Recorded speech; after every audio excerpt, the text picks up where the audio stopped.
Rasta fokusinzira mu nzikiza tukitwala nti representinga omwoyo gwajja oba kategedde era nga ekigambo Rasta ne movement Rastafarian movement yonga yo the movement yatandikibwa Emperor Haile Selassie naye ate obu Rasta the culture eza Rasta zaliwo okuva dda kino nti zina origin tojja kulya abantu abafirika kuva dda nadda even tuteragamba mbu since time immemorial n'emyaka gye tutajjukira oluusi ng'enneeyisa sigala yemu bye tukola dreadlock zaabangawo abaatuulanga ku byoto abaasomanga orare nti ebintu ffe bye tukola eno ng'aba Rasta ate byakolebwanga dda nadda abantu abaddugavu abajjibwa mu Africa ne batwalibwa for slavery mu buddu balemera ku buwangwa bwabwe n'ennono ng'okusalawo ne bagati tujja salako nviiri na wankubadde ki okukiza nti tufunangamu obudde obukunga nsobola otula ku byoto ng'ebyo ntubako bye tukkiriza bye tusinza abakiza ne bwoba olina ekyokozesa omanyi waliwo kye bayita forms of meditation okulaba mwoyo w'omunda bw'oba olina kyokozesa mulimu abakozesa omuliro mulimu abakozesa amazzi mulimu abakozesa empewo ziri ze tuyita powers of nature kati gwe bweweezula nti nze meditation yange ngifunira ku kino bakkirizanga ne basigala nti ab'omuliro musigale nga mukola omuliro ab'amazzi musigale nga mukola ne barepresenting obulasta okuva emabega however tugambye nti baali batwaliddwa mu buddu kati waliwo system eyali ey'abakase mu buddu yo yalwananga kubalekamu ekyo ekifaananyi okusiiga ekifaananyi nti abo babi kati ate bo ne bazimba system eyabwe gye baagala kwe batufugira oba kwe bafugira abalala nga balaga nti gwe kyokola ng'okijjana ku bujjajjaabwo okuba n'envirizo nga tezisalwa okutuula ku kyoto kyo oba okukuma omuliro ogwo ogenda okusinza mu nsozi zo ne ku migga n'emazzi n'embibira mbu tebiina mulamu era si gwe mulamwa ye n'atandika okukolera ekikye kye kintu ekiteeketeeke nga tugamba opposite ya nakyo eba artificial kati ffe kyaffe tuge kirina origin kiri nakyo nti ffe twakula bwetu kuva dda nadda ne tutandika okuddayo emabega era ogira nti wemmu abantu badde balinga bati mu Africa omanyi Africa ye yasooka nga n'omuzungu tannabaawo kati bo abasajja eyo balwanyisa kino kye tugamba ekyali nakyo nga kirina ne origin yaakyo ne bateekawo ekyabwe ekiri artificial ekirimu ebyabwe bye byagala ffe kitwale mu kukwatagana nakyo kye tutaaminga nga Babylon system nti balwanyisa kiri ekintu ffe nigamba muzungu teyaliwo yajja after ice age period omuddugavu yali mu creation yajja omuzungu yajja luvannyuma oba tukwatagana tetuna kukwatagana sinda kwatagana mu butonzi wo Katonda yatonda muddugavu Katonda yatonda buddugavu the first people were black ne balivinga ne babeerawo naye mwabeerangamu embeera za migration group ezimu za migrating ne ziyulira gye tuli mu far west esazino part of Europe ne some parts of North America naye wate wanaba kye bayita continental drifting semazinga okweyawula kati abantu abo abamu abagendeyo mu far west olw'okuba enjuba teyatuukangayo bulungi wabangayo obutiti bungi abaddugavu babeeranga eno mu East Africa the land of creation kwe kwabiranga abantu abaddugavu kati bali abali beyawudde ne bagenda mu far west ng'omusana tegwatuuka bulungi obunnyogovu bungi time yatuuka ne wagwa omuzira kwe ice kyeki bwe gugwa kyagwali mungi abantu baliko okwekeka mu caves empuku baamala kumpi emyaka egisoba ne 5 ng'abantu bawangaalira eyo era kigambwa emmere yabaggwanko ne batandika n'okwerya era obusizi gye bwatandikira kanibu. Salamu alaikum agati nakalembe omusomi w'edduwa bw'oba wenyiye embeera embi yankusomere ku dduwa abali ebweru mirimu gigaanyi papula zeesibye kino kyekyoto kwesabira omukisa kobe ng'odiriddawa waliwe kusabira n'ofuna emikisa kyoba olabanga abirira ebinyonyi ebitalina kyakulya naawe atalina mulimu jankusomere ku dduwa ofuna omukisa eno ennyanja kwesira buli kimu ekisira ne kiba kikujjudde nekikasuka mu nnyanja nekikunta nekigenda nze Agati Nakalembe gambawo ennamba yange yeeno 075237529 temuddeeyo nemwebakira ebizibu mukobe ku nnamba yange eno. Kale wona osinzira okubeera ng'otulaba olunaku olwaleero nkwaniriza nnyo kubuzaako nti osibye otya wasuze otya mu ggwanga mwoli essaawa mwotulabira ne mu kitundu mwolabira afunye okusomozebwa nkusaasidde nnyo fidde olwaziza n'okusomozebwa okulala asootuka ku buwanguzi nkuyozaayoza. Tuli ku MS Media nze Matiya Sekanjako nyina Mr. Cheyune Hamza Ziwa agakola sente baga Leero nsinzidde mu office ya ghetto Nansana municipal ghetto team. Nansana municipal ghetto team leero tusinzidde. Tugenda kwogera ebigambo naye. Agenda soka kubuuze tukusaba obuuze ku bantu tutandike program y'olwaleero. Blessings mbabuuzaako era nga bulijjo abatugoberera abatwagala abatuwagira n'abatuwa amagezi abawoli ateekayo message ng'ekujjukiza oba n'ekuwabula. Babuuzaako nnyo Ras Bags Wamza Kyeyino omusajja w'omu ghetto z'e Nansana Ssaabawandiisi Nansana municipal ghetto team ate acting chairman. Nyongera obbabuuza ku mwebale tubeerako n'otugoberera. Blessings. Luli bwe twali mu program watugamba nti balina ekintu kye baakola okubikka abantu akatambaala nti Rasta bebayaaye Rasta ekintu ekyo naye nti bwe tunaatufunye obudde osobola kukitunnyonnyolako kati kyajja kiteera kyavaawa okukisetinga bwe kityo nga tetunatandika programu ya lwaleero.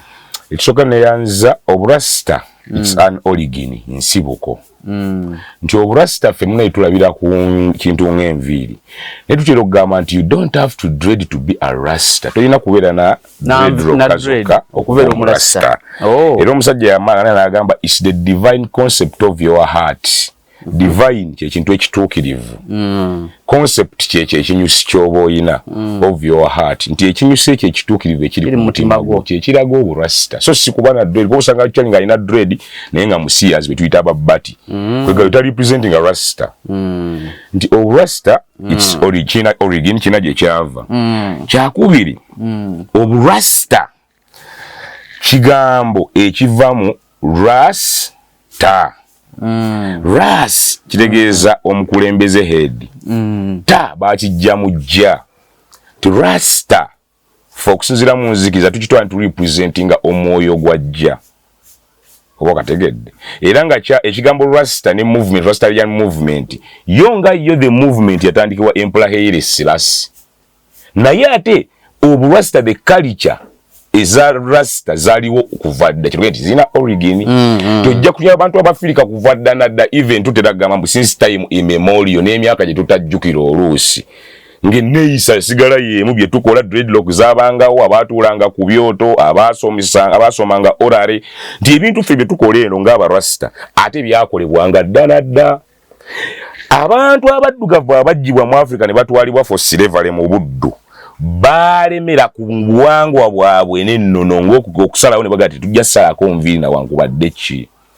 okukiza bwe tufunangamu obudde obukunga nsobola otula ku byoto ng'eyo ntubako bye tukkiriza bye tusinza abakkiriza ne bwoba olina ekyokozesa omanyi waliwo kye bayita forms of meditation okulaba mwoyo w'omunda bw'oba olina kyokozesa mulimu abakozesa omuliro mulimu abakozesa amazzi mulimu abakozesa empewo ziri ze tuyita powers of nature kati gwe bweweezula nti nze meditation yange ngifunira ku kino bakkirizanga ne basigala nti ab'omuliro musigale nga mukola omuliro ab'amazzi musigale nga mukola ne barepresenting obulasita okuva emabega however tugambye nti baali batwaliddwa mu buddu kati waliwo system eyali eyabakase mu buddu yo yalwananga kubalekamu ekyo ekifaananyi okusiiga ekifaananyi nti abo babi kati ate bo ne bazimba system eyabwe gye baagala kwe batufugira oba kwe bafugira abalala nga balaga nti gwe kyokola ng'okijja na ku bujjajjaabwo okuba n'envirizo nga tezisalwa okutuula ku kyoto kyo oba okukuma omuliro ogwo ogenda okusinza mu nsozi zo ne ku migga n'emazzi n'emubibira mbu tebiina mulamu era si gwe mulamwa ye n'atandika okukolera ekikye kyekintu ekiteeketeeke nga tugamba opposite ya nakyo eba artificial kati ffe kyaffe tuge kirina origin kiri nakyo nti ffe twakula bwetyo kuva dda nadda ne tutandika okuddayo emabega era ogira nti wamma abantu badde balinga bati mu Africa omanyi Africa ye yasooka nga n'omuzungu tannabaawo kati bo abasajja eyo balwanyisa kino kye tugamba ekyali nakyo nga kirina ne origin yaakyo ne bateekawo ekyabwe ekiri artificial ekirimu ebyabwe bye byagala ffe kitwale mu kukwatagana nakyo kye tutaaminga nga Babylon system nti balwanyisa kiri ekintu ffe kye tulaba ekiriko ne origin yaakyo ne baleetawo ekintu bo ekitalina gye kiraga tekirina gye kiva tekirina we kitutwadde ate tekirina gye kitulwala gye tuyita system the Babylon system omuli ebintu ng'okwo ebisiyaga simanyi women emancipation muli ebintu nga man GMOs ebintu ebyo ebikolerere human blood shed nengola babiri ku order of the world ibo balaga nti bintu birina okukolebwa natinga kuganemu kuva dinga bino ebintu biri ku order ne bwentula bwenti ngamba mu kali kya sibijjukira yo mu religion sibijjukiramu sina jembi manyi Nati bakulaga it's the order. Wera bwogirwanyisa gwe Rastaman. Bannange ekyo kiba kirala. So kati lwaki obulasta babulaba nti buli negative lwasonga waliwo omusajja yawamba ensi. Wetoloola eri waliwo omusajja yawamba ensi. Wetoloola eri waliwo omusajja bw'amala owamba ensi n'akyusa ekifaananyi ffe n'atufuula nti ffe babi. System gye tuyise Babylon system n'agitunda. N'agireetamu ebintu nga ssente, n'agireetamu ebintu ng'obwamalaaya, n'agireetamu obotegedde ebintu ng'ebyo. Kati byatukaka tubikole. N'atula n'aformulatinga n'enfuga eyiye ne muva ku nfuga eyammwe ey'edda n'edda. Ntera obuuza abantu ebiseera ebikadde nga kabaka tamini nga tetubiriimu ng'omuzungu tannajja. Njagala ombuli ani yagamba nga njagala kufugako. Kimanya abakulembeze baalinga bamanyiddwa. Either bakabaka ba emperor n'abakulembeze omulangira alinze. Get the logic. Ndidda settings zaffe zaalingawo nga n'ebintu tubirwanira. Edda abantu bayiranga emirimu gyabwe according to the societies ne families. Ndiyo order of the Rastamani. Naye eri system yagala olwanyisa kino ekyaddala yaye ekolaga ani the Rasta mubi. Rasta is negative. Waliwo omusajja bamuyitanga Banewera rest in peace yawummula. Naye omusajja yayimba luyimba nabayita Black Heart Man. Kwegamba bwe balaba Rastaman namuyita balabanga Black Heart Man. Kwegamba oyo kyali mubi mulala lwaki because bo bakimanyi nti gwe ebiseera kuva ddala ddoli muddu waffe. Ne bateekawo system ebyo olina okugoberera teekawo obukulembeze buno olina kukola kino vunnamira ffe olina sinza kino olina kukola kino va ku ddiini bakuleetera eddiini eyaabwe ne bakyusa obulamu bw'omuli ensonga lwaki buli avaayo to raise up against system eriwo oba mubi. Kati ate ne gamba nti naye waliwo kiri ekyaddala ffe tetuli supported by government eno ba government eri. Obulasta buli supported by nature. Obutonde bwe busupportinga Rastafari movement. Kuba eri kukyaddala nga bwe nkulazeko wali emabega nti ye kyayina eri ensomesa eyaddala. Ti gwe ng'oggyeko ekyokugamba nti siyaga. Gwe nga gwe otegeera kino omutwe gwo. Si byakugamba. Obwongo bwo bukuwaaki. Bukuwaaki era bw'onoomala okukola ekyo onoozaala. Era ofunamu ki dene ekyokubiri gwoza lwaki oli akugamba okikole. Lowooza na mutwe gwo. Ayagala kutta resi ya muddugavu bakiyita ethnic cleansing ebyo tubye balina mawanga ge bagenda wakati bali Gaza bagala kumala waka akagobe abantu. Ng'omufirika naawe oli ggolu ntera obigamba abantu omufirika oli ggolu lya muzungu. Akadde kona this is the new Jerusalem teriyo new heaven yaabwe eno Africa yensi yaabwe ensuubize. Tujja nayo ko amanyi waka yetu yina munyi no nayo tujja kukola waka ye. So kati kikyengeza ko gamba basiga ekifaananyi omanyi wo kibayita deception ne lie. Bwe gamba setezo zigudde nayi nayo nimba that's a lie. Newe nkugamba nti papa mutabani wa Katonda nawe n'okitegeera n'okitabani n'okikuza mwana wo n'omuzigo oli nakulanga looking yo Katonda. Ekyo kituyita deception kwega obulimba obwenkukunala. Kati abasajja baava mu kutulie people ne balira kye bayita the great deception. Bakiteeka mu muntu nga ne bwakulabula bingo ina dread lwansonga bazimba system mwe bazimbidde bano babutayi alowooza mbu ategeera nnyo. Bebazimbidde oyo alowooza mbu ye kyayagala kye kirina okukolebwa. Nze ngambye kumbe nedda Rastaman says it's one love. When you being a Rasta is all about love. Lwansonga kake tuyise deception. I mean get tuyise the divine concept of your heart. Ate divine tasobola beera bad. Oba tasobola kuba negative. Kye tugamba it's all about positivity love. Kati gwe Rasta kyokola with love n'okuyamba oli okusomesa ono okudduukirira eno okwesonyiwa ekibi. That's all being a Rastaman. So kadwaki batulaba negative olw'ensonga system bomwe batambulira mwana tuye yakibateekako yakibaterawo nti bo be balamu ffe tuli ever negative. Yensonga kino bweyogera ekintu baga bane tuwete tusuubira omusajja okuvaamu ebyo byamagezi noga ye bw'osuubira baani lwansonga ye system tera n'okugamba abantu mbu babuza owa ghetto people. Nzetera obagamba ghetto people are people considered negative according to the community order. Nigane ebigambo byonna biwulirize.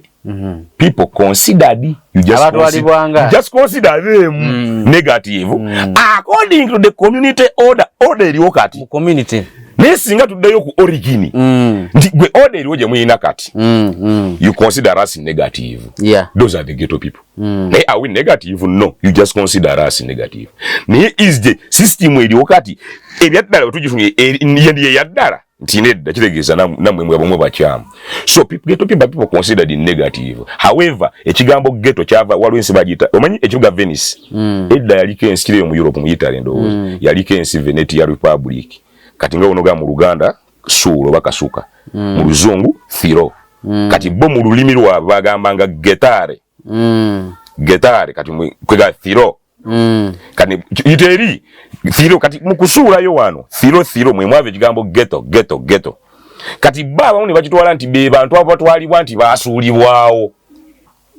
You get the logic. Okuva mu lulimi kati nze wegambye kituufu batwalibwa, they are just considered negative. They are not negative. So the Rasta people batwala bwe batyo just because babaterawo system fate gye tuyita Babylon system. Mbazimba system. Empya etaliyo etayina nakubaawo. Okuba nti abamatayi bantu abategeera. Nti omulasi talina kyagala. Talina magezi yadde mwana twe wakitwala. So luli mu ku origin. Omulasi tategeera bulungi. Gwe dayero kitosomeko jakiraba niba actually tunia niba prophets. So bona sigamba tuli ba prophets. Ni examples etero laba. Gendo nunya abasajja abatasala envirize basalangako. Bunedi bya Samsoni simanyi Solomoni gendo bamye Jesus Christ obotegedde nti being a Rasta sigwe gwabanga omu gwedde yenga wera ngo okirese ku origin ogalaba ngo mulasi yalinga waddala oba yalinga waddala mu community he could contribute simanyi wakulira era simanyi kyalo kyo nekyenkakasa oteeka okuba gye wakuli oba gye wawangalira ku mwabiranga kukukyalo nga bagamba gende walasita wali eri omulasita tugaba ddagala Katonda yawonya Sheikh Masunga ne Hajati Jaliya basangibwa Kawanda nga bayita mu kitabo ekitukuvu Kurani mu bakugoka okusoma dua ezigobe bisirani ebya buli kika amajinni amayembe emirimu gyo gyafa olina olutwe oba omukisa gwe gwabula olina omuntu we yabula naye ng'oyagala akomewo oba oyagala kugoba mizimu ne balabe bo enga teweddeko solenga onoonya omulimu olina emisango mu kkooti egy'ettaka n'amayumba olina omuntu walemedde ku mwenga obasigala omukyalo oba omwami nga tolina kwagalwa ezo zonna ensonga n'ebirala babikolako bulungi nnyo basangibwa Kawanda Bombo Road oba bakubireko ku 0769 ku email info@masungadoctors.com ku website www.masungadoctors.com oba ku Facebook Masunga Doctors.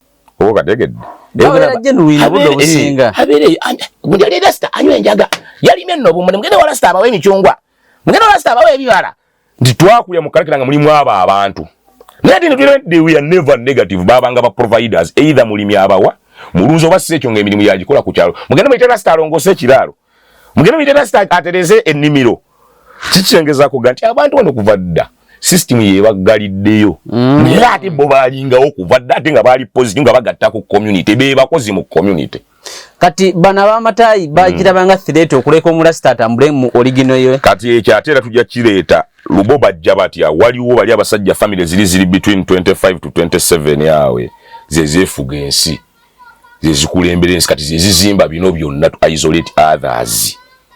mujjemu abo in Africa ina kugabanibwa ono ino kulembera ebyobugagga byangu musajja sebo atwena gamba oil belongs to a respective country before dulirudi but it belongs to local federal when it drilled jamafuta geye ensinga tebanna gasima ne bagasima sebo ga local federal nenga aliere mu America agali oyima ga Uganda nga tebanna gasima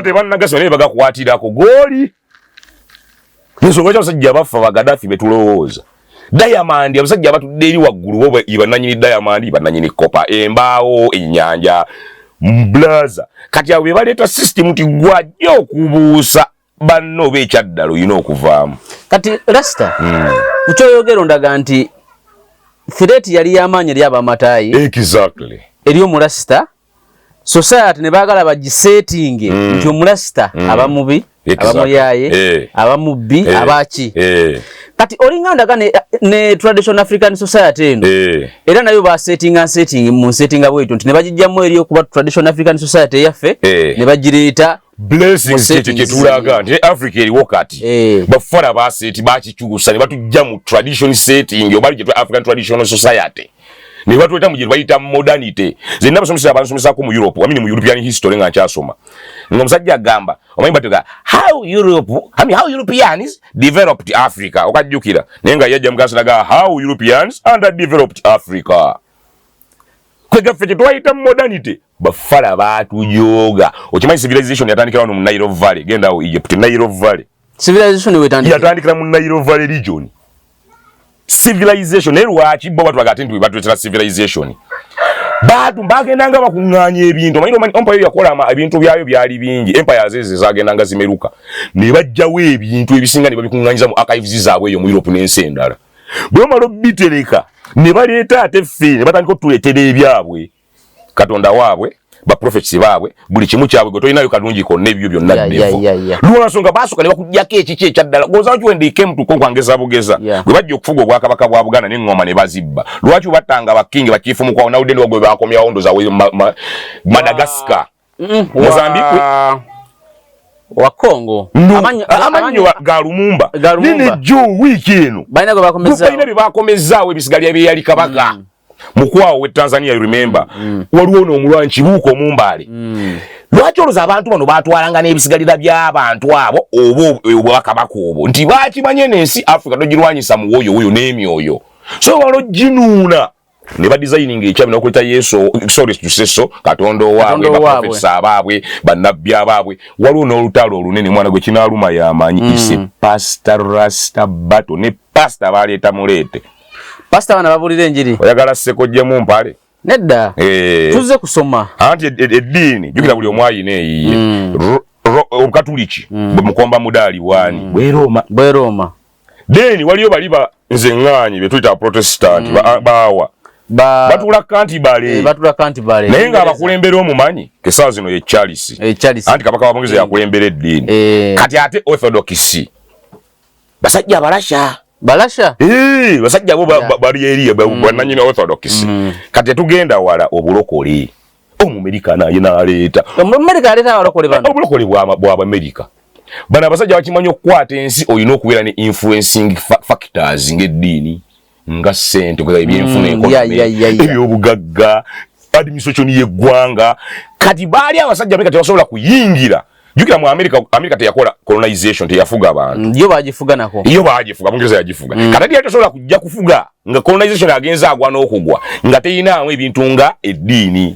ebintu nga okuwamba economy kwa jukira basajja bayinanga ssente n'economy nga bakuwamba yakutegeerera kati Amerika yali eyina obbikola kati negattako kiri kye tuyita hegemony kaga kutiisatiisa kukanga kukinako neryoka ewamba naye yakimanyi nti tulina oleetamu naffe eddiini nereeta abalokole nabo ne bajja pastor naye alina omulimu gwe naye specifically abatabimanyi ojja kaya najja yomba ne guli against Rasta it's a pastor Rasta battle guli against Rasta blaza gwajja layo bameka abayimira ku kituuti general ne basonyiwa omulasta ebintu bingi ebiri mu community nga n'abamu ku bo bawagira ebisiyaga abasinga olabyeko bapasita abasinga mu kooti nga bavunana gwa kulya bisiyaga wategedde tugeze ne bwaba yesi abiridde naye nga kiraga mu community ye paawo ate abirina naye yagamba ate bali abalasita be baki be banywa enjaga be babbi bakwata abaana enogaana ye maama Katundu ono bw'aligulawo akadisa n'atulingiza golooza alikola ki emboko mwanga nakunazuuka essaawa zino manyi kibeera mu Buganda wano oba amini n'akomawo manyi kibeera wano e Uganda so kati blood abasajja batuula bwe twogerako ne balaga nti buli kimu kyabwe ne baleeta system mwe ne babasima gwe batayagala gwe bajjamu bwe bakira ku bagamba obusiramu bufuuse ettaabu bagenda kuba obusiramu babuwummuze ku ttaka bwe manya nti eno Anglican Church bo bali eri family zitudde tezirina interest tezirabika zironda papa ne bagizina president simanyo wa America simanyani papa lukuta fauza sinika papa kyayogera teryaddamu wogana ng'okitegera nti waliwo dragon you know the beast Bible ogimanyi eyo Bible njimanyi Lukaga nkaga mukaga gendo bu Revelation 13 tubala bali ko bikolwa byabwe Lukaga nkaga mukaga akabonero n'okanoonya era ogulaba beast yani tulagula nti waliwo beast atudde waliwo ogana okukola waliwo dragon wali ekwocha ogulaba waliwo atula wali eri papa lukuta fauza sinika sigamba nti ye beast naye ngerageranya wo naye bamulwanire entalo ze kikiyengezaako gamba nti system mwe tutambula basajja bazimba nzimbe so setting ne balwanyisa system eyaddala eyaliwo gwe nokera ku machango oyina okukola ofune kyoyagala okitwa okirete wa rasta na yakuwe kyoyagala kituyita butter trade bwe tufunyeemu kyetuyita money value nti ebintu ebirala tuwa ssente nga kati ebisajja abamu baaleetanga ze twayitanga cowrie shells waliwo shells ezo ze twakozesa abayindi baaleetanga ssente ze baaziyitanga rupees balina sitayiro yaabwe gye baaleeta nekyengezaako okugamba omusajja ng'olina obulamu bw'oseetinze okolere ne mu nsi yo gaggawole ng'olina buli kyabugagga ettaka girimu emmere weri buli kimu wekiri climate nnungi n'akulaga awo tewali tteeka kati ye n'atuula ewuwe n'adizayininga akake naga tuzimbaawo ekibuga tuteekemu wifi tuteekemu amazzi ag'okunyiga n'amasannyalaze tujje eri omuddu tumusasule nga ogumu $150 ekya dola buli mwezi bweno ova eno ngenda kuba kyeyo kati n'otuula wali mu kkomera ly'abasajja gumbye baatutusi bazimba ekintu kyabwe n'otuula wali n'omusaala bamanyizi bakubegerako buli mwezi kati ye n'asindika mbu batuwalisi mu Amerika beexplora ne batandika onnuuna ensi yo mu Africa ne batandika onnuuna eggwanga lyo naye nga gwakusibidde wali bw'otimbu waliwo system yazimbibwa muganda wange ng'erwanyisa the reality part of it efe tukkiriza the reality part of it etambulira mu Rastaman era tugamba abamu ffe tulina okukkiriza not until the Rastaman rules sinze ebbaaga naye yenna ate neggate kiri ku dreadlock kiri ku not until the Rastaman rules and always the leader will be from east kati awo tuba tukijje ku Uganda tukitadde ku nsi yonna world wide America abeewanika simanyi ensi ezeewanika omukulembeze alina kuva mu Africa alina okukulembera ensi yonna Africa alina okubeera kwegamba the leading star of the world ensi okufuna emirembe kati ate ne wano nga ugamba Uganda Kenya Tanzania Lumunda not until Rastaman takes power okusobola okuba nga tuteeredde sigamba nti nga bwe si dread is not all about smoking weed. It's not all about smoking weed. Omulasta sobera nga ta smoking. True that. Katena na mviri ngezi. Blessings get to gambi divine concept of the conception of your heart. So it's not about weed, it's not about dreadlocks. It's all about choli ku mutima blaza. Eno dreadlock is all about identity. Identity. Nga wonola bachalinga musalaba. Nomanya ti Mukatoliki. No mulenge musajja nga ina swigide nnene. Musiramu. Kati nze bondaba ne zino. Mulasta. Ndi eno identity just nete kitegeeza nti katala buli omu alina obuba nayo just abakirimu tusaba busabi nti bwabanga mwoyo ffe gwe tuyita Katonda akusobozesezera n'akukkiriza n'oteekako identity just represent naye nga it's not all about nti oteekeddwa ate si nti olina odismokinga nedda si nti olina kuwa walagi nedda mutima blood gwe kyokoze era basajja bangi babeereyo mu bikomera nga the barasta man ng'ali mu kikomera just Katonda yamugulya n'amuwa ssente man naye nga talina nno na dread kyali aba yeevuga n'aggulawo n'asooka alinaga mwana basooke bampe ku bibala ebyo biki nagaba abato babampeere ne bano abaagivuga mama gundi kiri nga kyali olaba ebintu byakola it's the concept of the heart naye ng'eri divine kati eddiini zino kubanga kumpi waliwo nezikyameruka inagenda bambala bulaka ne white bote bakiririza mu balokole waliwo nezikyameruka so bazireeta basetinge society wenaatambula waliwo ebyawandiikibwa bajjawo ekyasookerwawo waliwo ekyawandiikibwa kigamba there will be mother of all nations and religions bajja kubawo maama w'amawanga gonna n'amadiini gonna ye musajja atwala n'agamba mbu divide and rule Africa mbu bakuwa independence kumbe bakuyuza sikulamba ndi partition very good omusajja n'atulwa wali n'agamba yo Sudan tulina ogiyuza Uganda yulikamu manyi mu bitabo by'abasajja Uganda nayo yulikamu ekaluma Uganda northern Uganda inabayo kani 1000 yokka Kongo yulikamu luzensinga nnya nayo South Africa inamu ensindo zininga mukaaga nayo Tanzania so yulikamu nayo waliyo West Sahara yo yamala okwekyanga ndowooza ne mu West Africa Ethiopia ne Eritrea abo bo bamala Sudani ne South Sudani abo baggwa Somalia ne Somaliland bali mu Kamoli ebintu byetwogera nno birabika ekyo kiribya balina kiyuza Benghazi ng'eri yokka Tripoliside ino kwa mwisinga 3 buluku eri yokka very good Bwe kiri kati Nigeria tulaba nti beefumba federal bugenda kucha beyuze abemmanga basigale bokka abasiramu n'abengulu bokka but setting nga yabali Cameroon waliyo gundi bbiri ensi amawanga aga abantu bannansi munnange bazaalidde omwo balina n'ennimi zinnansi naye bakayanira nnimi ezi bana abasajja bo batula ku mmeza zaabwe nga balaga nnyo nti baagala otereza Africa. Mwana tubeterereza Africa, that's the better word. Bo beterereza Africa. Yensonga lwaki South Africa bekera kumacha. Jukira abantu bogera ku Mandela bakuba Mandela nayabika. Bwakowa yali akafuga kebbanga jukiza kushira myaka 20 plus musajja watu okoye okaddiye nawanika ne bawa Zabombechi. Zabombechi bwatandika okukuta n'aba Soviet. Jukira Russia yo kuvadde yamba South Africa dane bisabya apartheid. Kati abantu abamuddala aba South Africa bafilinga Russia mukwano gwaffe. Kati Zabo bwatandika okukuta n'aba Russia n'aba China bamufulumya yesikidde kanyebwa ne bayita Zuma. Abamufumya be bana abazungu the Western world ye. Kati bayita Zuma ate ye Zuma nalita abayindi Gupita family n'ababeetolodde. Nayita kuba China n'abakubo bwa aba Soviet ali nnyo. Bafulumya Zuma omujjukira sibira mu komera. So bano bazuma okufuluma tebafuluma because aba South Africa bebaba setting yabali bateve vali nga bayita la mafosa. La mafosa ekyaba jemviri ku mutwe ne Israel yagitutte mu court. Mutta abantu e Palestine mmwe. Naga zinze ndi mu BRICS ngenda na chaza poti ya musajja bagambe tuli ku kiki kino kye bakoze ANC no babadde bayisa ne bagiyiwa bagimya babaka ne bayita ewekiwe kibina kibali ngati judati na bazungu ne bakola alliance kati bo bazoganya bavaamu butunga nawo ofuluma setting yabali abasajja batudde wali bagaana kati tano nti bino ebintu emuffe tulabanga baagala nnyo tekera Africa kumbe nedda betekera bo yosanga wakisekedi wakera kumacha naita abachina ne bayingira ebirombe bye Kongo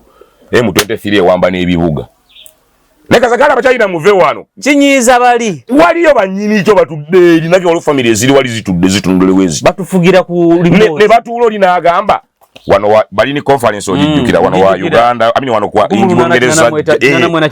bere gudu bamalo gabana ne batuleyo nga ndoza bawo yatebakusanga na Belgium kati ogenda kumpaka noka West Nile ngongere ku Uganda zinange nkuwe wano wansi kati ku France ogenda kumpaka Rwanda Burundi nange otegedde abasajja Germany yona atunyiziza ngeri yatandise sematalo katumujjeke ebintu amatwali getwamuwa tugeddize blood nga teri muddugavu nogu ongambo tenda basajja batekera Africa betekera bo mayinze ni mwandisi wa muziki wa dogusinga siguyimba nina kenawandika nigamba bawoza anti mefuga kumbe no baawula muna obo kategedde badugamba independence kumbe bali ku divide and rule choka batukyali mu colonization katujita neo colonialism chetukyali direct kati indirect nagamba wadde independence naye jangu mu chogamu ati nozigala ndi chogamu commonwealth nozigala ng'ogenda akyakufuga nagamnange nze wo siriyo naye nga bw'okwata akasente ke Uganda genda okanoonye nga kuliko ne Roman numero yeekolako kyo Roman influence okusente wa Uganda tobulaba kwata mu pocket nina mwaka olukumi wano kebera wezibeera n'omubuuza akolako kyono genda onoonye buli kapapula ka Uganda kuliko Roman influence jozo lusente kino kigambo ki Bank of Uganda lwaki luno si Luswahili oba Luganda British influence ke twogerako neo colonialism tikibanda akulaga nkuwadde independence ninga boyi ya kufuga so zino kati conferences zebatulamu tuzitwalenga Berlin conferences zalu mu 1888 kanade bani conferences zalu zali yali Germany nene zimba zikuletera newo wenyini ne batulamu kungana kumbe bali mukuteesera kuyuza gwe goza ba ambassador balina kibayambe gwanga nga Uganda ambassador wa America ina kyayambe gwanga nga Uganda yaliwo kuketta akakechi kaffe kali katya bane tumogoleko wa kakati anayagala okwechanga yakakulembera atuddatya bo bayirawo to monitor their territories mufunze balinga bambega babasajja baabwe exactly nga bali official tojja mukwatako natuka ne yezimbira nno n'ekitebe era bagambe ekitebe kye awo wekiri nsiye nene twali badde tukkiriza naye omusajja nakugamba mbu tuoletteeka nga police security ekuuma ekitebe ekyo eba yaggwanga eryo era otukawo nolaba CTU ekuuma police nga butufu olaba naye ate naga ku ky'Amerika ndooza ku kyagundi n'ekyagundi mukome eri ne bakulaga n'akalayini bo bakoma mwe mukome eyo nogamba maama wadde international relations nkolagana maama nigwe nkolagana kyate gwe eveteeka abantu ku bunkenke kati kino ndaba Russia Ukraine balwanagana kitegeza Europe eno n'enkolagana yayo ne Russia ne China lwakuba nti zino zakazo zasukkuluma busukkulumi era nayo tebagaliza birungi nga Africa Ukraine I mean in Russia Europe teyagaliza katugamba Europe ne America teyagaliza China ne Russia obuzibu obumwana ate America yenattabula kuba ate ebisere bikadde Europe yatesanga ni Russia kwega Soviet Union bakanyanga ni Russia I mean ne Europe ne bakanya yitira yabakuba omanya kuba ne baka mu Soviet tukwatire ko kwenze ngenda baku yukira yewanika mungenda kuba Russia naga Moscow campaign march to Moscow kati na kwa yabakubira Germany ne Germany najiuza ndiye Russia abaddengawo okolagana nabonna ne Bulaya na yo obuzibwe buva America alete tweri oba from where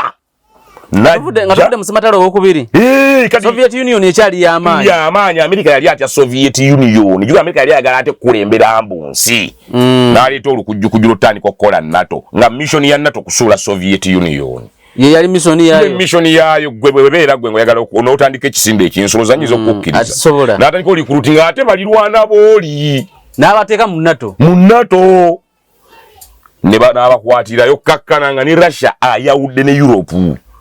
ne before the influence of America bano balina endagaano zaabwe ne bano beesuubulako bano bagenda tukole bakolagananga Europe ne Russia kubanga era nga n'ennaku ezimbe baba basoma ensi eziri mu Europe ne Russia bamusomerangako mu Europe kubanga Russia nene genda kati saazo yeyawula n'okwega kati sirina mu Europe kwega sirina mu European Union ze mu bingamba ye yavaamu naye luli yalaga nga naye kati ate abalaga nedda olw'ensonga abasinga obungi abali mu European Union ate bali mu NATO bwekiri tugalabanga mwate abamulyamu olukweno mutwale muteesageza muba mu bubega ate mugenda abasinga obungi ne mutula n'omulabe w'ennamba emu oli wa ddiini kiggwe nze ndi mukatuliki mukiikawa mukiika Lubaga Lubaga awo kati tukireete nti abasajja abavudde ku Supreme Council wanewa ennamirembe Odi Kampala ne bakkirira olusozi lwabwe ne bakka mu kikko ne batunula waggulu ku lw'Erubaga ne batandika ojjanga watampola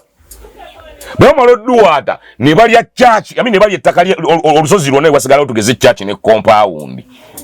ne bagana naye nedda nako compound tubadde twagala tukagatte ku kino osobola okukkiriza kyegamba abasajja baave ne babuuka emitala babuusa omugga nga tugende nti bavudde ku ne babuuka n'ekikko baava ku kontinenti yaabwe ne babuuka amazzi awo ne bajja mu Europe ne balya olusozi lulamba ne balya Europe namba nga bagitadde under NATO bamaze okukola ogubinja ogulenga gulwanyisa oli tugali balya Lubaga kati ate nakano Europe Ukraine buno bwenzigaza mu influence nako baagala bakalume endagaano gye basooka okwonoona eyanyiza Russia bayuzaamu Germany Russia n'atwalako East Germany bali basigaza West Germany kwega in influence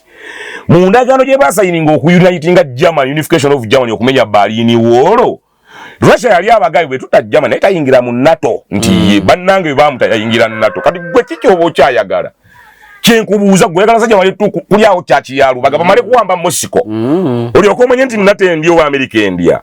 kyeva gamba nti ate mu bintu by'ejjogoze ni musajja mu Russia awo kubanga bw'oyogera bw'otyo bwe tuva mu sematalo owokubiri bano ne batandika NATO mwana mu mwenda juga bano bonna yali abakubye ku America bonna baali bagudde nga America asigadde ati ogwo Russia kuba Russia nayo ndowooza nekwatagana ne banne bayo ne batandika nako kalinga nga olaba NATO ko bakayita Warsaw Pact naye ne kaggwawo mangu tegeza Russia yali emaze okulaba nti bano baali batandise kati bwe kagwa teyakayana yeddayo kuzimba nsi takyagala alliance mubaamu enkwe tutula nawe kati yeddayo kuzimba nsi n'atuula naga katugendako kajukira America bwe mala okukasuula neyagala ewambe Korean Peninsula ne bagirwaniramu Russia nezimbawo North Korea ku Kibuli ng'eyambibwako ne China Russia ne China bebazimbe Irani omukibola North Korea yo mu mbeera yonna teva ku Russia kasita bagenda mu lukiiko lw'ensi yonna America China ne Russia na America ne bannaabwe ne babaako we balemagana naye nga kye balamaganiddeko kinyigiriza Russia ne China North Korea ekeerageza mizinga kwegamba oli kangamu nga Japan akawade wamma mwana ngagamba America olimba ate tebakikubira simu kati bakubira abalasha n'abachina ngaga nedda mutereeze ensonga za Africa za World UN Kitegeeza Russia ntuufu okulwana Ukraine basigale bonna. Either agenda kugitwala oba seekyo agenda kyusa obukulembeza tasobola kukkiriza Zelensky kusigalako, tasobola kukkiriza Ukraine kuyingira NATO. Tasobola ate kyali aliko mulalu amuteringi Putin. Putin. Oyo kyali mupangulu kufu. Kugamba manyi musajja yali mbega wa KGB. Ate si bali bambega bamatayi muntu la mu office. Bali ba field coordinator kwa oyinza obutabala musaayi. Agent ababera mu field. Abazibu. Oyinza obutabala bichi byakoze. Kati wabaye mukulembeze. Omusajja bagamba omukube yanyiga bamitanga Mikhail Gorbachev. Gorbachev bangamba yali mentored by CIA. Central Intelligence Agency. America. Ate ngakulya mu sakozi z'abakulembeze ba sakozi zondebwamu abakulembeze be Russia. N'afuuka president era yasayininga ebyo byokutandika okutula Soviet Union. Bagamba Putin yanyiga. Gorbachev yafa recently. Putin yagenda y'oluvannyuma mu kuzika teyagenda. Yagenda y'oluvannyuma n'atwala ekimu. Era bagamba mbu AD omu yagamba. Businga teyali nti yaliko president to honor the once a president. Yali tajja kugenda. Yagamba oyo be bayuza Soviet Union. Yuzo tegwanga lyaffe. Yakuba Georgia paka Georgia yagamba mzee nzikiriza. Georgia yo yakiriza. Nagamba Belarus nja kukukuba. Belarus nagamba mzee aba bache chini yao basimayi Kamadrov bali ba matanta abo. Yabakuba n'abawumuza nkugambye agenda kuba Ukraine. Tasobola girekera either Zelensky oba gireka egene mu NATO. Kati batugendako wano Israeli Palestine amazi. Chichi America wagira nnyo bano aba Israeli atenga be bamanyi okufuta baza bano aba Hamas ne Palestine yono kutwalize wamu. Woze baita overseas states oba puppet countries. Kati America Israeli kwegaise an overseas state yawali abasajja. Nti nsi y'aba America leka duka kone ku Ukraine kwesonyo kasongene ndaso omwana wange. Nti America yatandika Israeli. Era akwaliwo tunga awedde. America yatandikira uniba kunganya. Bali babaleta kalamoja wano waffe wana Uganda. Oyagala seka. Kitu. Bangambo bwakabaka bwa Bungereza libukayana. Nedda ery'ettaka. Lya bwakabaka bwa Bungereza. That land belongs to the Kingdom of England. Eriri wane waffe Uganda. Ati mama munaye Uganda. Yona Nile Valley yali ya Bungereza sebo ngejiwamba. America yajijjako Jessica Egypt yawo waggulu. Nebo manyi Nile Valley ya Bungereza yajinna nyiniyo. Kati bo bakayanya Uganda ga the land belongs to the Kingdom of England ne bagikayanira. Ne babanoonya bali bagala batwala mu Argentina. Boke yine bagana edda. Twetaaga ekifo nga kiriranye River Nile. Obanga kiri mu strings of kudamu areas ezo. Babateekaawo mu Middle East. They never belonged there. Tebali baujjukira. Nindako Israeli bagiteeka wao.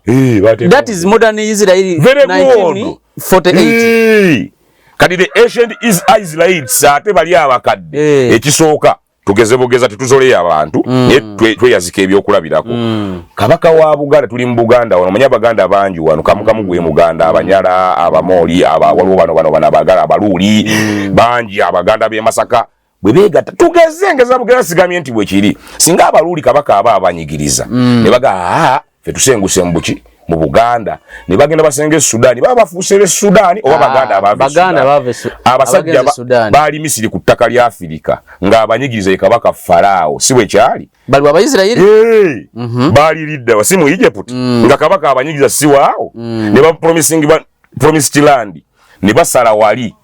ne bayingira mu promised land bagenda abaddugavu bafuuka ddi abeeru how could they become white kugabi baveeno siwe kyali kati ababeeru bava example number 1 atenga kibuuzo bateeke very good 2 nonye gwanga libaite lya Bakazites oba Kazazi balinga mu Europe abasajja bakunganye actually bangamba ye Benjamin Netanyahu ne family ebo be Poland bagenda ziri family ezakunganya abantu abenjawulo nga zino obuwangwa bizungane bakufumetunga n'amanya ne batandika okukola ensi on the interest of okufuga ensi mabega wa Bayibuli nga bakweseemu erinnya lya Israeli with the house of Israel the son of Israel is the God of Israel nga bakwese naye nga balina olaga ensi Israeli ate yeeriwa because earlier before history tells us omanye ebimu byafaayo tubisoma agamba Bayisirayiri abaddala bakyankalanya Katonda batta bannabbi 7 abaddala nga ne Yesu kwali bagambira abamu ku baatulisa ne Yesu abamu ku baamugoba baali abo Abayudaaya abaddala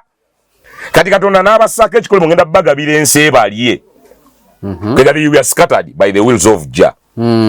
kakati bano who gathered them get the Babylonian system mother of all nations is a nation ya Israeli and all religion ige gali wayogedde kama dini gachameru gacha bwebwo obuwanga kati ako kaveeri na kaka wanga ka Israeli kati Palestine bo baliwo abo baawo nga ono gamba mbu tugenda okuva eno e Buganda tulina betusanze Sudani naye fene tusenga mu lwerereze eno naye olwo abantu tulengera ku mutala twasanga mabo bo baali baawo Abapalestine ne bali bakifune baleeta abantu baabwe ne baddayo ku kiri kye twayogedde nga tutanga kita ethnic cleansing balina okujjawo eggwanga eri muri video ddala bo balage beebaawo Syria bakyalina ogiuzamu zeri bajongere ku bitundu bahayalinga ensi ez'enjawulo ne bakuteekako obukulembeze bwabwe okukuuma just Israeli oyako Ottoman Empire the Turkish Empire yali nnene abamu ngerimu abalangira simanyi baani abafugirako kabaka abazungu bakwatagana munene n'Abawarabu abamu abalinga abalangira ne ba elders mu bwakabaka obwo ne bagiyiwa bomala ogiyiwa nga babasuubiza obukulembeze gendo noonyo bwakabaka bwa Saudi Arabia bwatandika butya simanyi buno kata simanyi obusinga tebubadde obutandise lisensi simanyi 1995 nga bamaze okuba Ottoman Empire 1921 ne batandika obbawo emigaati gwe twamusuubiza kino ne bateeka ne on one condition mwina ate gwe mwina okukuuma yensonga lwaki Israeli ne waayo ky'Abawarabu baddala ate mwana tutakwatwako n'Omuwarabu nga Saudi Arabia asobola ozinga emikono ng'ate muneebookya Abawarabu banne basiraamu banne oba Abawarabu banne naye ye Muwarabu n'ebibookya Abawarabu kyokka abookya si Muwarabu to make matters worse nagamba God of Israel, House of Israel, number 1 Israel. Kati gwe nobeere eno omayenjo ya Israeli otuuka ebulu Israeli nga bagaffe ebyayise n'obitugate tubimanyi obadde okimanyi si ba Christians Bayudaya babaga ne Yesu wantu kubako tebakiririza mu just abamumanyi bagamba twawulako kyaliyo ng'omuntu nga onowulira kuwera ku history munaye muti yaliyo bate babikiriza ne mu worshiping nagaffe tumumanyi mu settings zaffe ndi was a holy man to us fere tumumanyi fe settings zaffe endala kyokka ono gwe kye bakusiba kiruga nti eno system gye tulambulira mu blaza kagenderere kyali yagiteekaawo nenga twali okane tukufuna rasta olwaki mzeeyi kubanga wasoma ki gwe ng'omuntu nasoma menu kyeki menu byonna wakoma mu ddala ki nasooka ne mmala A level kane ntandika okusoma buli ekyajja mu maaso olina professionals obanga bumeka ndi teacher history nsomesa subjects zonna okujjako science wa secondary wa primary anti zonna okujjako level zonna ye ne university enkola concept bajjera lase mwana bangaye tuwandike kusimanyi ne tule ne mpandika concept ye ne njimuwa banga ekituufu program eno nze ng'omuntu ndi mu kusoma nyina omwana gwe nayogera naye ali Buwarabu eyo namugamba ebuwarabu beeyisa batya nagamba nkubulire balina amajini nagamba ekiri eno abantu eno osobola otambula ekibuga kirama nga tolayo muntu alinda asugida mbu asaala nnyo nemugamba ekiki nangamba n'amanya ge mutuuma eyo simanya Shakira Aisha tebagatuuma bo nange munayisigaliiko sijja kusimu bubi ati amanya ge batuuma matini nnyo era agasinga baganyonyola nga amabi ag'emizimu agaki kati nze mba njagala n'erinnya ly'Obuwarabu nsooka kubuuza nze neetola ku linnya lyange erya Hamza nembuuza ne bamaseeka ab'embula erinnya lyo Hamza teririna kibi kye lirina kwakati tutunuulira Israeli Palestine nga Israeli yesinga amaanyi naye ng'ate America ne Bungereza bawagira Israeli lwasonga baagala kusaanyaawo Palestine kwe baagala gisaanyaawo naye tebagala kukeera bukezibwa kwe nuclear byebyo byokwekwasa yakubye yawambye abantu baffe tubatte agamba tubatte naye ngatta n'obwana omusajja atalina nsonyi n'atukaza Israeli sagala najjogerako because n'ebiyengeyenge ebijja otuuka otya mu ddwaliro buli obwana bu premature busajja ne bijjako amasanyazo obwana ne bufa bwonna ebisajja ne bikyanga obwana ne buyoola oba ne grade ebiyiwa mu kinnya ne bisisita abantu blaza abasajja babi abasajja batemu kubanga tosobola kuŋŋamba nti kati gamama wagaga Afrika gano ne balaba omuntu ne bagamba nti oyo katugambe bamunoonya olw'okuba alina emisango yatega bomu naye ate bo nga basobola okuyingira ekibuga oba ensi ne bagirumba ne bakuba ne batambula ne bavaawo ate nga tebabataddeko omusango gwonna exactly ati ovulaba nze mpakanya nnyo nnyo nnyo abantu abo abagamba America egambye UN etudde mukira mwana abasajja batta abantu bafala bayiwa Libya omusajja yakwata Libya mu 69 nga ddungu kituufu n'azimba eddungu n'alifuula amata abantu nga bava tugenda somera Tripoli abeewola Tripoli buli kimu Tripoli bafala bayize nali 2011 nali mu senior 6 kisa siri mwana mtonti babinyumiza nali ndaba ne bayiwa Libya nga ndaba n'amazi kati gw'okyagamba abantu ng'abo nate bakulaga nti bagala Libya eddemu okulonda eddemu ebeera era bakulaga mbu Gaddafi yali mubi omusajja mu ddungu amazzi gaabwera emmere yaabwera omwana maama nga bw'azaala omwana yafulumanga n'ennusu kakaaga eza dola ng'onoogamba GDP eggwanga ng'omwana abe n'ennusu kakaaga eza dola very good maama afuluma ne kids buli kimu ekyetaagisa omwana bw'atandika okusoma agenda bugenzi ku ssomero abasomesa gye bali ebitabo gye biri buli kimu omusajja yabisasula bw'alwalamu agenda ku ddwaliro omusomesa yabasasula abazadde yabasasula abaladde bannange nga mwagala ki abasajja ne bagamba mbu oyo mubi batulumirirwa tana abasajja babi overwe nze omu kubakkiriza nti abasajja bayina kufuluma ku mpaka Ibrahim Traore yakoze kati bampuya bana Uganda era Traore yanga alikola akulangiza simanyana ne government ya Museveni simanyana no gamba togerageranya Museveni na Traore nekati nati Traore obuzibu bwa ne bwajofuna bwe bwaba Sankara bwe bafuna kati nze kankusabe ekintu inako oyogedde wali inako oyogedde ne sagadde kali takwate kavudde wenga kangumemo kaliwa ogenze no program ebintu bino osomesa kati mbadde mayogenda gana yabazungu era manya gansabira nnyoze nemena gena mwezo nsiza abazungu tozagala bate mu nebyenjogera bali ne babiwulya translator wait kyala solo kitufu kati ate Ibrahim Traore yina yakyakimanyi kwera na yakiraba nti Sankara bamukola we batyo kati nange nsoga wa majiza obukulembeze mutule mukole ekigaali kyammwe kiri kitya mutule mukole ekigaali kyammwe mukwate obuyinza with national interest Gaddafi yakulembera ne basajja bali 10 the 13 soldiers ne bakwata obuyinza ate bawamba kojjawe Idris yali kabaka king n'amuwamba n'akwata obuyinza n'afuga bangamba yali kulira emirundi 3 oyo gwolaba yali akafuga emyezi egi newase n'aganze mbivuddemu nemugande dalena muzeeyi naye ogwasema yabagamba mukkirize nkole kyenda bekyetaagisa nti kola bangamba yali akafuga emyaka 3 mwegi ne bajja bamwambala mataayi Your Excellency anti tuba tulinawo endowooza teka kulonda kati abantu bakwagala nnyo teri kyotakoze demokrasi nabaga mugende mufulumya opinion polls baakomawo n'emitwe president oyina ebitundu 7 ku 10 kiza abato kuwagira bali ku 30 tuteka okulonda okuwangula kuye kakati singa afuna 70 wano sata abatampagira bomba koleki amzite walirawo bannansi kati kampeereze bonna lumuwumuze emitwe kwigambe eggwanga temutandika dyono ate byabujega by'abazungu Wai omuzungu ngayina olukwe luwanvu nnyo naddala ku Africa ante ina kubaawo Africa tena kubaawo ali omuzungu wetolole wali omuzungu fa abaddugavu atuyita useless eaters ba useless kati fa batuyita useless eaters kyo tulina kubeera kati kankuwe ekyokulabirako omusajja najja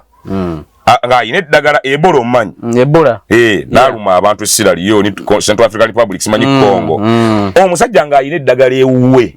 mu kifo ky'okusindika eddagala jjanjaba abantu nasindika amaje n'obutimba n'abakalantingira oza kitegeeza ki abafa baffe abawona bawone kati ataawona goba ogenda kukolebwako test gwani awona era olwaki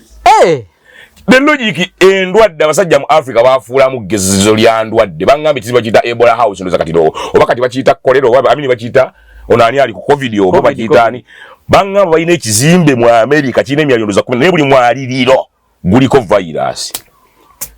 bebe kolera zi virus zi covid ezo simanya very good New Babylon waleko bakabaka bwa Babylon nabulirako bangamba bwali bujemu eri Katonda kati ate abasajja mune bafomye etinga New Babylon ya America gendo nonyembya iyo yate yefuule ekyo gendo nonyesa zuzi ni New Babylon akola ebirwadde ya staging entalo yatto gendo omunonye mwana kubanga nze mbadde manyi America abatwagaliza nnyo kuba otutuuka budget yaffe bagifandinga ne batuwa sente ziyambeko kuzimba kino ne batuwa sente zikole ku ngudo mu kibuga sente logamba abavubuka tokkirizanga ku muzigo oba opangisa tokkirizanga landi road okuwa ku mmere tokkirizanga landi road okutegerera abantu bokyaza tokkirizanga landi road okutegerera essaawa z'okoma ogwe kasitoba ng'omuweezize kati kyekyo kyoyogera omuntu sponsoringa budget yo fundinga budget yo abakusibidde mu amasiikini na bunaku Uganda one climate gosinga ebyobugagga oddirira aba South Africa ba Congo simanyi buli kimu ne human resource gosinga buli kimu Uganda okine ekijjuddo ngabo tambo yagala okukosa sponsoringa kiki bateeka mu niyo colonialism obongo abamu bakyabakutte naddala abamu abefudde nti bayivu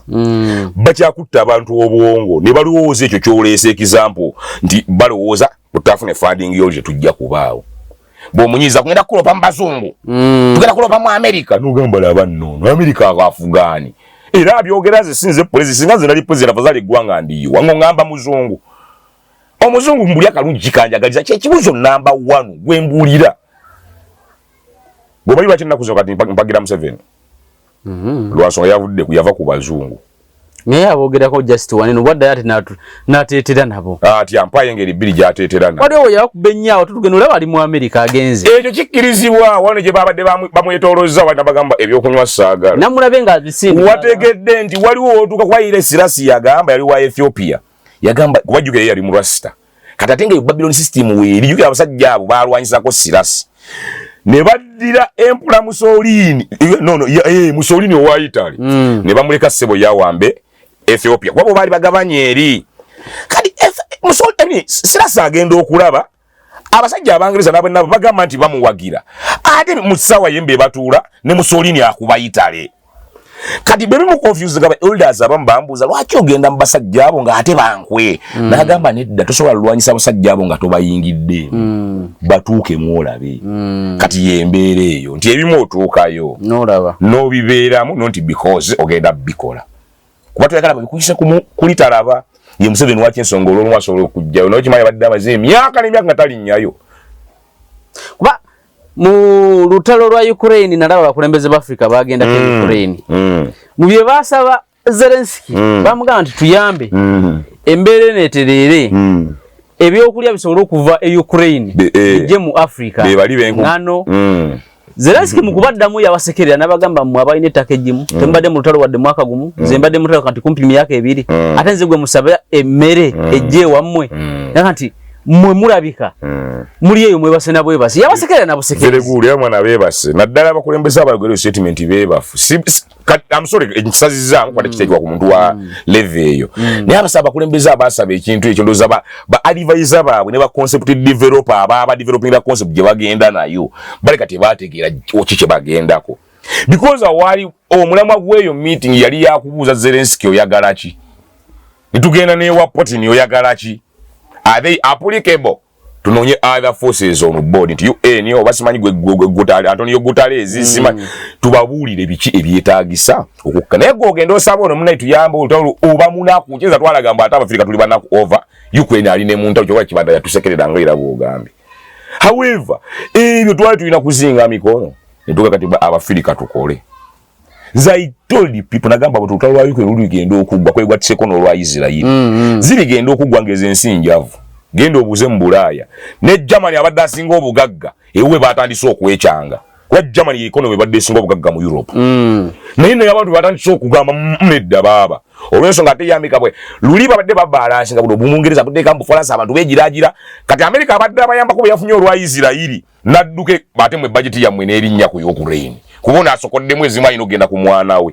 kati mu Bulaya batagala lutalo lwato kati ate it was just kwega kyali kigenderere Putin awanvu ya lutalo obo kategedde ye Putin yali yakigenderera kuwanvu ya lutalo gwe webuuzi kyo katalina muzinga gukuba Zelensky wonna waali very good kiki atasobola kukola ku Ukraine atya natondowooza NATO atya ati bwaba atya NATO yo NATO yamugamba bw'oyingira e Ukraine owedde yakatwala bitundu ki nekuba ina enyinge y'okutanga egamba nti when one member is attacked all members are also attacked kigamba but one member ya NATO yatakingibwako nekuba alamu NATO netaddamu bali bamumanyi musajja mukulu ku kyalo kyakubiri kyenga bwe libangere etteka weeriri kati bambuli likwatira wa Russia okukuba Ukraine omusanyawo obo kategede kwate Ukraine simme kyovolaba asobola omukola ne basigala kwogera bwogezi kati zino entale ziri mu nsi it is the new world order era zijja beeramu naye yanzize ekibuzo ekyo kirungi entale ssaawa zino ze tuyina mu nsi zivudde kuba nti omu ayiwa new world order statement eyo waliwo eyagibuuza how could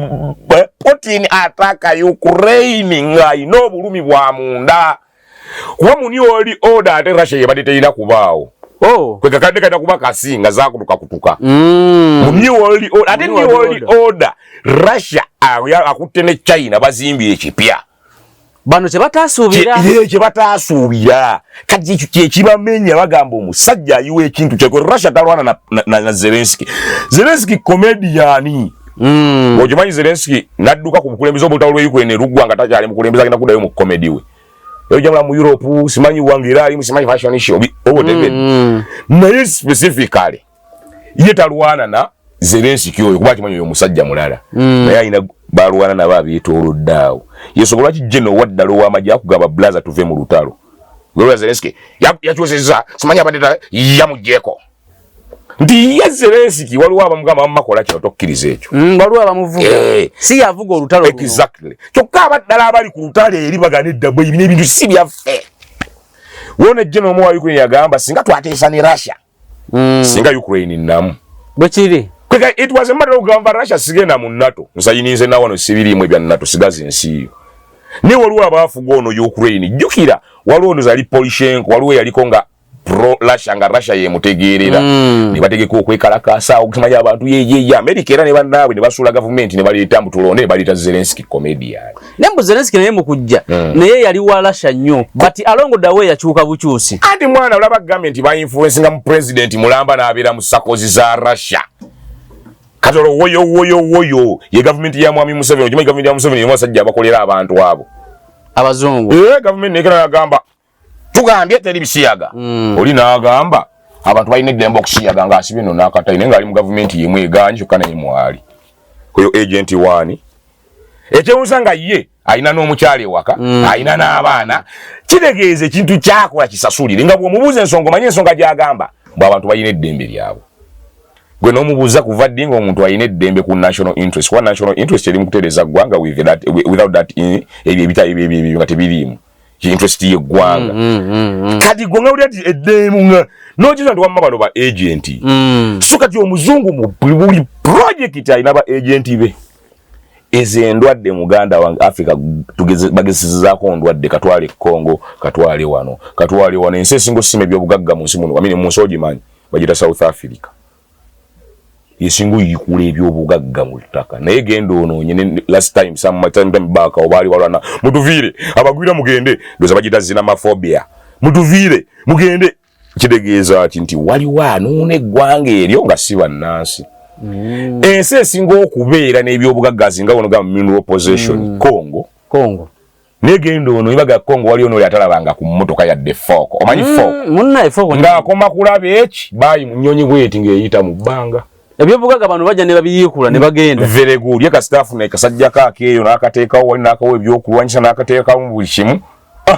Naye omulimu gwe gutandise. Ko kamuwa ggolo liddayo amalye n'akaleetera eddagala emmere ssente n'ebyokulwanyisa.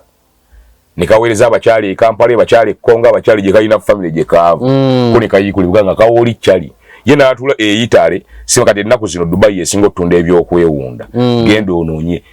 United Arab Emirates yensi kati essaawa zino etudde ku bugagga bwa Sudan erina golodi waayo naye tebamwogerako naye UAE esinga olunuuna golodi mubba okufa batudde eri ewaabwe mu kibuga kye baazimba kwa Dubai nayo baazimba bo be balina ebyokwewunda be balina naye nga babinuuna eno kyokka gye baluna ddagalo yeekuba ne buluhaani bo banuuna. Gwe nagambye atudde eri oil belongs to someone ali eri anuuneno lyakamaca ne Salva Kiir beekuba. Tiyo omusajja ali eri tateekateeka Africa yeteekerateekera Africa ye musajja omuzungu. Bannaye kati kwena ensonga tugenda koma wano kwena ensonga ndoza tutegedde obulasita n'ebirala omanyi olwa bali baweereza naye omulasita oyo nga mugezi nnyo yasoma ki yagendako ku ssomero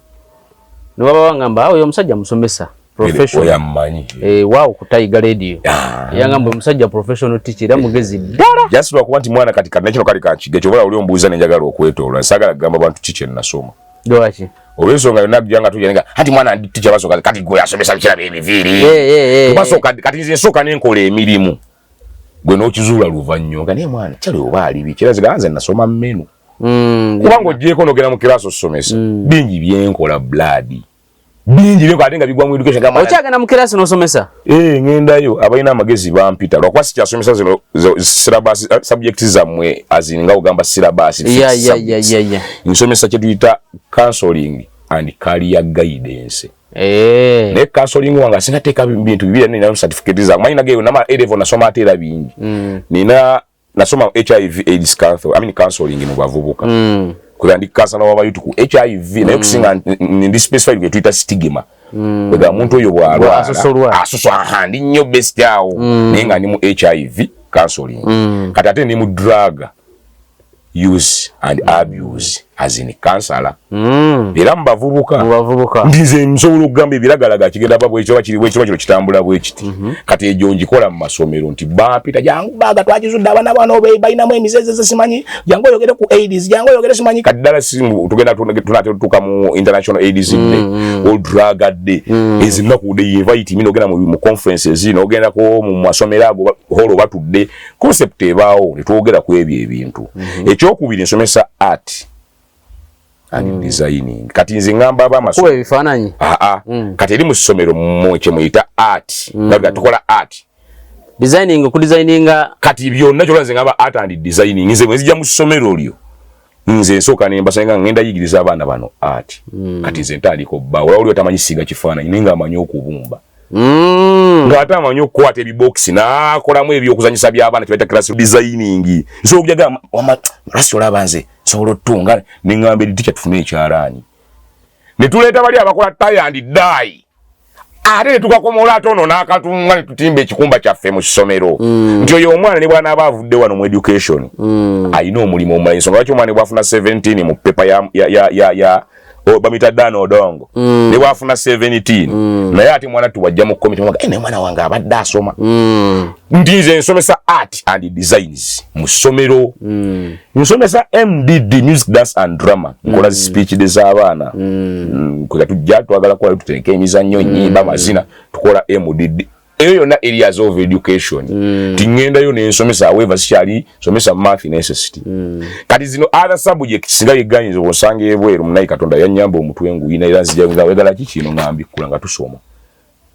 era kyesimanyi ganja ku office kuba nina research kati bintu webiri omudamu Kayumba mujjudde ebitabo byange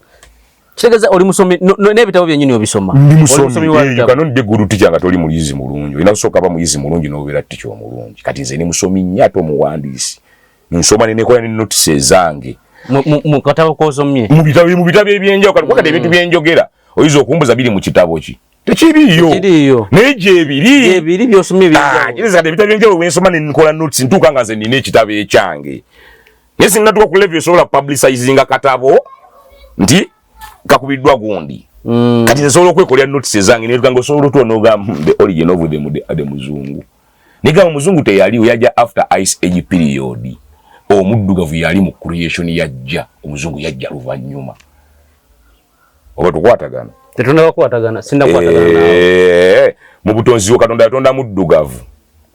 Katonda yatonda buddugavu the first people ya black ne balivinga ne babeerawo naye mwabeeranga mu embeera za migration group ezimu za migration ne zirigira yetula mu far west this is part of Europe ne some parts of North America naye wate wanaba okibaita continental drifting semazinga okweyawula kati abantu abo abamu abagendeyo mu far west olwokuba enjuba teyatuukangayo bulungi wabangayo obutiti bungi abaddugavu babeeranga eno mu East Africa the land of creation kwe kwabiranga abantu abaddugavu kati bali abali beyawudde bagenda mu far west nga musante gwatuuka bulungi obunnyogovu bungi time yatuuka ne wagwa omuzira kwe ice cheki tutole bwe tutyo bwe gugwa kyagwali mungi abantu baliko kwekeka mu caves empuku bamala kumpi emyaka egisoba ne 5 ng'abantu bawangalira eyo era kigambo emmere yabagwanko ne batandika n'okwerya era obusizi gye bwatandikira kanibu ni eyo mu caves naye ice age wage bwaggwako mu kufuluma ng'omusana gutandise okukomawo bwe bafuluma omugigi ogwo ogwava mu caves omwana yaza sooka ozaalibwa yali mweru he lacked melanin okategedde nti bwe babeerera mu cave tebaafuna birungo bisobola kuwangaaza melanin mu mubiri ice age agenda okudda okulaba ku musana okuddamu ttandika ozala okuva ku olwo abaana abaazaalibwa bonna bazali bate bakyalina black melanie paka nakati era bo bajja oluvannyuma lwa ice age period be bazungu era mu origin tebaliyo bajja buziru luvannyuma after ice age. Origin mufirika yaliwo mufirika the land of creation ne bwabikyusa simanyi biki ate amaliza yeekubye endobo bu Adamu Garden of Eden simanyi biki atokero soma Bible Garden of Eden on the catalyst of river Nile no bati river Nile lilidda wele mu Africa simanyi era Adamu lived in the Garden of Eden simanyi moved on the mountain simanyi atoga mountain jebogera ateze wenjinyonyo no atenda ba Erigoni semungamba simanyi the first man otugeze mwesa the first man zinja salon pass lived Oliver Gorge in Tanzania etuli mu Africa kine wono bichanganyika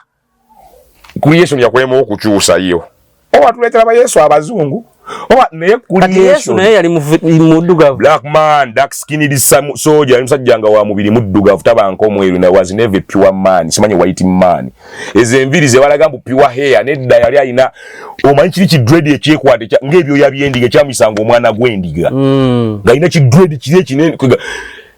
yali na freestyle ate kyakwite yali munaku nga bamuteekako Yesu yali mugagga yaliranga n'omukwasi w'ensawo oyo kimanyi ba Judas Iscariot yamuli amuluko yalinga mukwasi wa nsawo ya kibanda kati kitegeeza eBayibuli ene ina wetuwa bya bagikyusa bakyali in their favor bwe bagikyusa ne ba favoringa kati akasembeyo kanka kujjukiza ogwewo n'ekigo atujjagwa okimanyi abangereza bwe batabuka n'abaroma abangereza byekolera eyaabwe King James yalagira ne bakola Bible yaabwe New King James version kyokka mugikola ng'era yo erina kukirizibwamu okuva ekantibali kikutegeeza ki nti ayina amaanyi yeyeekolera ekiki bafuna ne byekyusa kati genda onoonyeze batandisa ofulumya mu Amerika nazo zirina bye zikyusa kuba nabo balina kye baagala ekyabwe